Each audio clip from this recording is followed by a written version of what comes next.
ہم نہ بڑی جلدی ہے، ہمیں دعا کرائی ہے تو آج شام تک مسئلہ ٹھیک ہونا چاہیے، دعائی کھائی ہے تو طبیعت شام تک ٹھیک ہونی چاہیے۔ اگر ہم راہ حق کے مسافر ہیں تو شام کو ہمیں قرب الہی مل چکا ہو، حضور کی بارگاہ کے ہم حضوری ہو چکے ہیں، ایسا نہیں ہے۔ آپ وقت دے، سفر کو جاری رکھیں، تسلسل کے ساتھ سفر کریں، سفر کے لیے جتنے اسباب کی ضرورت ہے وہ سارے اکٹھے کریں، محنت پوری کریں، جد و جہد پوری کریں، ہمت پوری کریں، لیکن پھر نتیجہ اپنے رب کریم پہ چھوڑ دیں، پھر رزلٹ اپنے اللہ۔ کئی دفعہ ہماری چاہت اور ہوتی ہے، اللہ کی حکمت اور ہو، تو اللہ کی حکمتوں پر بہت ساری چیزوں کو چھوڑے، کمزور باتیں کرنی چھوڑ دیں، مایوسی کے جملے اپنی زندگی سے نکال دیں۔ ہم مسلمان ہیں، آپ بیمار ہو گئے ہیں تو یہ بھی خدا کا فضل ہے، گناہ معاف ہوں گے۔ اگر اللہ تعالیٰ نے فقیر بنا دیا ہے، غریبی آ گئی ہے تو یہ بھی فضل ہے، امیروں سے پہلے جنت میں جائیں گے۔ اگر اللہ تبارک و تعالیٰ نے کسی جگہ آپ کو مکان نہیں دیا اور دوسرے کو دے دیا ہے تو آپ وہ لوگ ہیں جو عظیم سنت ادا کر رہے ہیں سیدنا بلال حبشی کی۔ اگر کسی جگہ کوئی کمزوری آ گئی ہے، کوئی پیچھے رہ گئے ہیں تو یہ خدا کا فضل ہے۔ اللہ تعالیٰ نے چاہا ہمارے لیے جو فیصلہ تو ہم اس پہ راضی ہیں، لیکن اپنی زندگی اور شکوے اتنے بڑھا لیے، ہم نے اتنے بڑھا لیے کہ لوگوں سے شکوے کرتے کرتے رب رسول سے بھی شروع کر دیے۔ غلام بھی کبھی شکوہ کرتا ہے، آقا کا بھی شکوہ ہوتا ہے، بندہ بھی کبھی شکوہ کرتا ہے، رب کا بھی شکوہ ہوتا ہے، یہ بھی کبھی ہوتا ہے۔ آپ نہ مانے پر یہ شکوہ ہے کہ میں بڑے ڈاکٹروں کے پاس گیا ہوں، آرام نہیں آیا، نہ ماننے پر یہ شکوہ ہے۔ میں نے کبھی کسی کو ستایا تو نہیں، پر میرے حالات بھی ٹھیک ہوتے ہیں۔ آپ نہ ماننے پر یہ شکوہ ہے کہ فلانے کے پاس دولت زیادہ ہے، اس نے پتہ نہیں وہ آگے نکل گیا اور میں پیچھے رہ گیا، نہ ماننے پر یہ شکوہ ہے۔ کس سے کر رہے ہو؟ رب رسول سے؟ وہ آس بولے تھے وہ دی مہربانی اساں تے لاڈ ہی لڑاونے نے۔ کس سے شکوہ کر رہے ہو؟ خدا کے بندو، غلام غلامی کرتے ہیں، شکوے کرتے ہیں کوئی؟ میں نے سنا ہے، مجھے پکا نہیں پتا، میں نے سنا ہے کہ ہوا تیز ہو تو جہاز کی سپیڈ لوگ بڑھا دیتے ہیں۔ مخالف سمت اگر ہوا تیز ہو تو جہاز کی سپیڈ یعنی وہ اگر تیز چل رہی ہے تو ادھر سے بھی تیز چلے گی تو اس کا سینہ ذرا جلدی چیرا جائے گا اور آگے بڑھے گی۔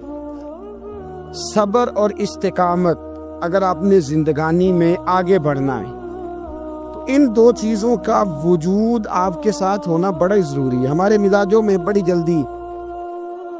جلدی بے صبری آ جاتی ہے، پائے سے بات نہیں ہوتے، کسی بات میں ٹھہراؤ نہیں ہوتا، طبیعت کے اندر وہ والا مزاج نہیں ہوتا جو انسان کو آگے لے کے چلتا ہے، جو اس کو آگے بڑھاتا ہے۔ اگر آپ نے آگے بڑھنا ہے تو پھر ذرا آپ میں کے مزاج میں ٹھہراؤ ہونا چاہیے، پھر ذرا تھوڑا سا سکون ہونا چاہیے۔ میرے رسول کریم علیہ السلام کی خدمت میں ایک شخص نے عرض کیا تھا، یا رسول اللہ صلی اللہ تعالی وسلم، مجھے کوئی ایسی نصیحت کر دے کہ پھر مجھے کسی اور سے پوچھنے کی ضرورت نہ رہے۔ تو حضور نے ایک ہی جملہ کہا، فرمایا جب تو نے کہا نا کہ اللہ میرا رب ہے، پھر ڈٹ جا، پھر اس پہ ڈٹ جا، پھر کھڑا ہونا سی۔ جب آپ میں استقامت ہوتی ہے، صبر ہوتا ہے، دیکھیں حالات جب بگڑے تو انہیں صحیح ہونے میں ٹائم لگتا ہے کہ فوراً ٹھیک ہو جاتے۔ آپ بیمار ہو گئے، تکلیف ہوئی، کوئی آپ کو بیماری لگ گئی، آپ ڈاکٹر صاحب کے پاس گئے، انہوں نے آپ کو دیکھا، ٹریٹمنٹ کی، پھر دوائیاں لکھی، پھر انہوں نے آپ کو کہا کہ آپ کو 1 ہفتہ یا 1.5 ہفتہ دوائی کھانی ہے، یہ ایک شربت کی شیشی ہے، یہ ایک بوتل ہے، یہ ایک سیرپ ہے، 1 چمچ صبح 1 شام، اور پورا ہفتہ آپ نے استعمال کرنا ہے۔ اب آپ تو کہہ رہے تھے کہ میں نے ابھی ٹھیک ہونا ہے گھنٹے کے بعد، تو سارا نہ پی لوں،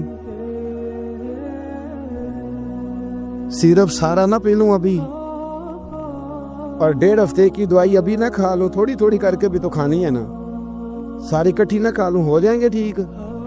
کیا خیال ہے آپ کا؟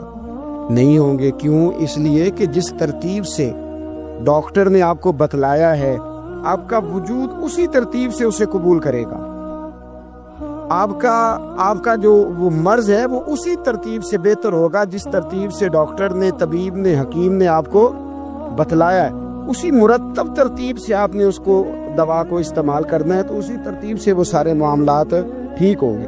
اب آپ کا تو منشا تھا کہ میں نے سویرے فوراً اٹھنا ہے اور میں نے دوا کھانی ہے تو میں نے فٹافٹ ٹھیک ہو جانا ہے، تو بھئی یہ آپ کی منشا تو ہے، لیکن حکمت کا تقاضا یہ نہیں ہے. حکمت کا تقاضا یہ ہے کہ آپ کو ایک گولی کھانی ہے, ایک چمچ سیرپ کا پینا ہے, آپ کو مناسب پرہیز کرنا ہے, اس کے بعد جا کے آپ کی طبیعت ٹھیک ہوگی. لیکن اگر آپ کا یہ پروگرام بن گیا ہے کہ نہیں میں نے تو شام کو ہی ٹھیک ہونا ہے, تو یہ ممکن نہیں ہے. اس کے لیے آپ کو ذہنی طور پر تیار ہونا چاہیے. آپ کو سمجھنا چاہیے کہ بہت ساری چیزیں ایسی ہوتی ہیں جنہیں وقت دینا پڑتا ہے, بہت سارے حالات ایسے ہوتے ہیں جنہیں ٹائم دینا پڑتا ہے, وہ اپنے وقت پر جا کے چیزیں درست ہو جاتی ہیں. لیکن ہم چاہتے ہیں کہ ہم ابھی کریں, سویرے کریں, شام کریں. وہ کئی دفعہ صحیح کرنے کی بجائے ماحول کو ہم خراب کر لیتے ہیں. انہیں وقت دیں, انہیں ٹائم دیں, انہیں موقع دیں. لیکن جو بندہ صبر ہی نہ کر پائے, جو کہ جی بڑی دور سے آیا ہوں, بڑی دیر ہو گئی, بڑا ٹائم ہو گیا, کب جا کے مسئلہ حل ہوگا, وہ جو آپ نے بتایا تھا وہ تعویذ کب اثر کرے گا, وہ دعا کب قبول ہوگی, وہ فلانا معاملہ کب. بھئی یہ ڈیٹ تو آپ کو رب رسول ہی دے سکتے ہیں. بندہ تو کوئی اطلاع ہی دے گا, پیغام ہی دے گا, دعا ہی کرے گا. اگر زندگی میں حوصلہ ہی نہیں ہوگا, اگر آپ کو یہ قرار ہی نہیں آئے گا, ٹھہرنا ہی نہیں آئے گا کسی میدان میں. دیکھیں کچھ ایسی اذیتیں ہوتی ہیں جو اذیت ناک ہوتی ہیں, لیکن اگر غلامی میں آ جائے نا آپ تو وہ اذیت ناک نہیں ہوتی. اس چبن میں مزہ آنے لگتا ہے.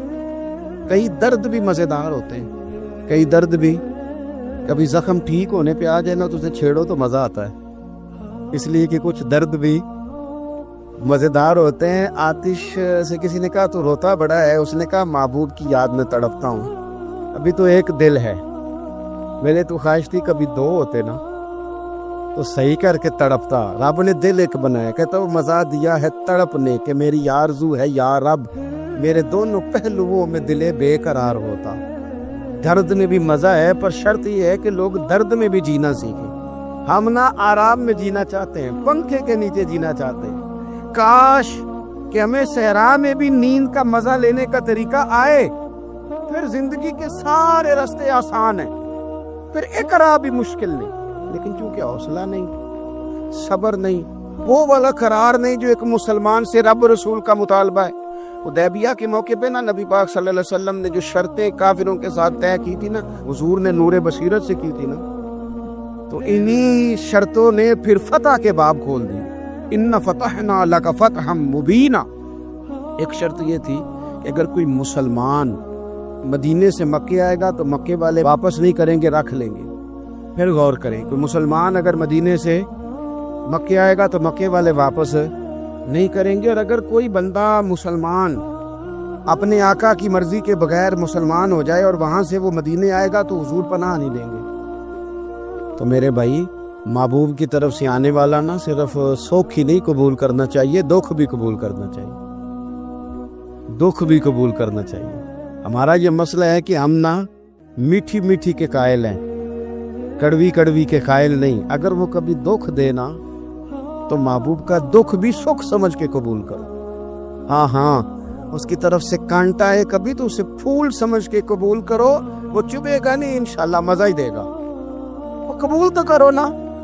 تو اب حضرت ابو بصیر رضی اللہ تعالیٰ عنہ ایک صحابی تھے, ایک تو حضرت ابو جندل رضی اللہ تعالیٰ عنہ تھے نا, تو وہ تو حدیبیہ میں آ گئے. حضور مجھے لے جائیں, تو نبی پاک نے فرمایا میں نے وعدہ کر لیا ہے. ان کو بھی حضور نے واپس بھیج دیا. اور یہ بیچارے نا اپنے آقا کی جیل توڑ کے مکے سے بھاگ کے مدینے آئے. یا رسول اللہ مجھے قبول کر لے, میں بھاگ آیا ہوں, وہ بڑا ظلم کرتے ہیں, مارتے ہیں, تکلیف دیتے ہیں. وہ آئے تو ادھر سے نا اس کے مالک نے ایک دو بندے بھی بھیج دیے رکا دے کے کہ یا رسول اللہ آپ کا تو وعدہ تھا کہ آپ بندہ رکھیں گے نہیں. یہ آئے اور رکا بھی آ گیا. اب ذرا منظر کو سمجھیں. ہمارا تو یہ مسئلہ ہے کہ کہتے ہیں کہ میری 99 باتیں مانی ہیں, ایک نہیں مانی, لہذا میرا تعلق ہی کوئی نہیں. لیکن یہاں کیا کیفیت ہے, بندہ رو رہا ہے, تڑپ رہا ہے, حضور میں مار سے بچتا ہوا آیا ہوں, جیل توڑ کے آیا ہوں, مجھے قبول کر لیں. ادھر رکا آ گیا کہ آپ کا وعدہ تھا رکھیں گے نہیں. اب یہ کتنا مشکل مسئلہ ہے.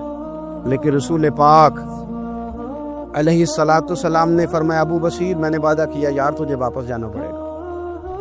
اوئے ہوئے ہوئے. لوگ تو کہتے ہیں نا کہ وہ پیر صاحب نے کہا تھا تو میرا کام نہیں ہوا, لہذا میری بیعت ہی گئی, چھٹی ہو گئی. ماحول ہی بڑا عجیب ہے. حضور نے فرمایا واپس جا, لیکن جے کر یار دے نام دا ملے مینا، پھر انہوں چولی پا لئیے مینے نو انجے سٹیے نا، جے کر یار دے نام دا، سامنے والے نے تانا سمجھ کے دیا تھا پر یار کے نام کا تھا نا، اس نے کہا لا صحیح سونے کے نام کا ہے نا، تانا ہوا تو کیا ہوا، جے کر یار دے نام دا ملے مینا انہوں چولی پا لئیے پنجے سٹیے نا، تے جے کر یار دے نام دی ملے سولی پھر جھوٹا جھوٹ لئیے تے پچھانٹیے نا، جھوٹا جھوٹ لئیے۔ اب لکھنے والے کا بھی اپنا انداز ہے نا، وہ کہتے ہیں یہ بھی میرے لیے جھولا ہی ہے، یہ بھی آرام کی جگہ ہی ہے، جھوٹا جھوٹ لئیے تے پیچھا ہٹیے نا۔ حضرت ابو بصیر رضی اللہ تعالیٰ عنہ سے حضور نے فرمایا واپس جانا ہے، کہ سونیا ٹھیک ہے، کوئی شکوہ نہیں، کوئی گلہ نہیں، یہ بھی میرے محبوب کا حکم ہی ہے۔ اور کیا بات ہے، میرے نبی وعدوں کے پکے ہیں، کیا بات ہے، حضور نے جو کہا کر کے دکھایا۔ کہتے ہیں میں واپس جا رہا تھا، ایک دو بندے ساتھ تھے، جب مدینے کی حد گزر گئی نا، حضور نے تو کہا تھا نا مدینے میں پناہ نہیں دینی، تو میں نے اس سے کہا یار تلوار بڑی سونی ہے، ذرا دکھانا۔ اس نے دکھائی تو ایک کی میں نے گردن کاٹ دی، دوسرا ویسے ہی بھاگ گیا، اور بھاگ کے حضور کے پاس آیا، جی اس نے تو مار دیا ہے۔ تو سرکار فرمانے لگے میں نے تو وعدہ پورا کیا تھا نا، تم سے نہیں سنبھالا گیا تو معاملہ تمہارا ہے۔ اب حضرت ابو بصیر رضی اللہ تعالیٰ عنہ واپس آئے، عرض کی حضور اب میرے لیے کیا حکم ہے؟ حضور نے فرمایا میاں حکم وہی ہے، مدینے میں ہم نہیں رکھ سکتے، تو مدینے میں صحابہ تھے نا، حضور کی باتوں سے خوشبو لیتے تھے، مدینے میں نہیں رکھ سکتے۔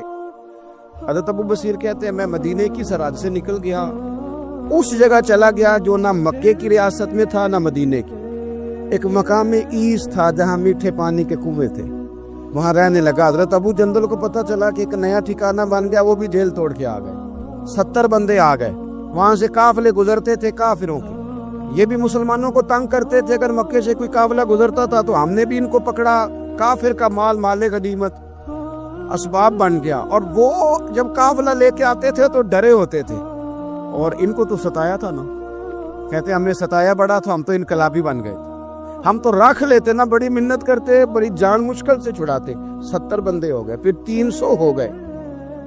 ابو بصیر کہتے ہیں دنیا مدینے جاتی تھی لیکن ہم تڑپتے تھے، ہم تڑپتے تھے، روت لنگ گئی ہے پھر باہر آ دی، یہ چٹھیاں مدینے ہوائیاں نہیں، ہم تڑپتے تھے کہ یار کوئی موقع ملے، روز رات کو روتے تڑپتے۔ 300 انقلابیوں کا جتھا صبر سے بیٹھا ہے مدینے کی سرحد پہ، اندر آنے کی اجازت نہیں، پر غلامی میں روز اضافہ ہو رہا۔ صبر دیکھو، غلامی میں روز اضافہ ہوتا ہے۔